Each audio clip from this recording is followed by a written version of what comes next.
Hai assalamualaikum, bertemu lagi dalam channel Ruang Finansial. Bagaimana kabar sobat Ruang Finansial semua? Semoga sehat selalu dan dimudahkan semua urusan keuangannya. Anda sudah punya pekerjaan dan penghasilan tetap, mari saatnya memikirkan goal jangka panjang.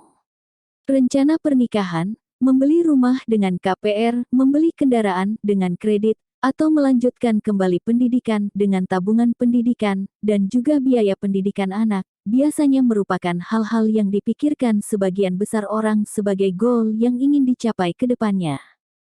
Tak lupa dan tak boleh lepas dari perhatian kita adalah investasi. Karena investasi bisa membantu kamu mencapai tujuan dan goal finansial di masa depan. Nah, pertanyaan selanjutnya adalah, investasi apa sih yang cocok dan bisa dijadikan pilihan?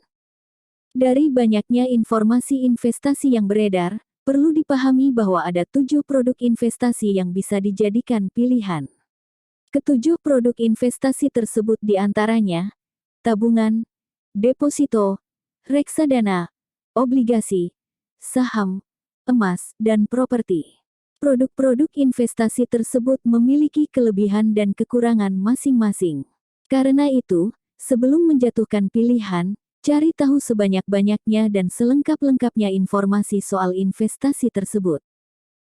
Kali ini kita akan sharing mengenai bagaimana cara investasi untuk pemula, yaitu obligasi. Ada yang sudah tahu mengenai obligasi? Apa itu obligasi? Obligasi adalah surat utang jangka menengah dan panjang yang dapat diperdagangkan. Obligasi berisi janji penerbit surat berharga untuk membayar bunga kupon, untuk jangka waktu tertentu dan setelah jangka waktu tertentu, untuk membayar kembali jumlah pokok kepada pembeli pinjaman.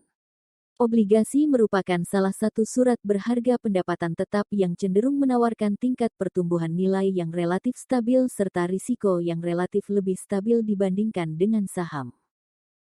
Jenis obligasi, yaitu 1.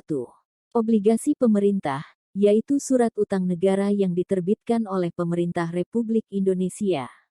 Pemerintah menerbitkan obligasi suku bunga tetap atau FR Fixed Rate Series, obligasi suku bunga mengambang atau VR Variable Rate Series dan sukuk negara syariah. 2. Obligasi korporasi, yaitu obligasi yang diterbitkan oleh perusahaan Indonesia dan BUMN serta perusahaan lainnya. Obligasi korporasi, seperti obligasi pemerintah, dibagi menjadi obligasi suku bunga tetap, obligasi suku bunga mengambang dan obligasi syariah. Ada obligasi korporasi dengan atau tanpa peringkat. 3. Obligasi swasta yang diterbitkan oleh pemerintah dan dijual kepada individu atau perorangan melalui outlet pemerintah. Biasanya ada beberapa jenis yaitu ORI atau sukuk retail. Dikutip dari situs OJK, berbeda dengan saham yang memberikan hak kepemilikan kepada pemiliknya, obligasi sebenarnya merupakan pinjaman yang dilakukan investor kepada suatu perusahaan atau pemerintah. Obligasi adalah surat utang jangka panjang yang diterbitkan oleh korporasi atau pemerintah dengan nilai nominal dan jatuh tempo tertentu. Meskipun ada tanggal jatuh tempo, bukan berarti obligasi tersebut akan dimiliki hingga jatuh tempo, karena sangat mungkin diperdagangkan di pasar sekunder. Yang lebih menarik dari investasi obligasi adalah investor tidak hanya mendapatkan keuntungan dari pembayaran bunga tetap atau kupon, tetapi juga memiliki kesempatan untuk mendapatkan keuntungan dari capital gain, yaitu selisih antara harga beli dan harga jual.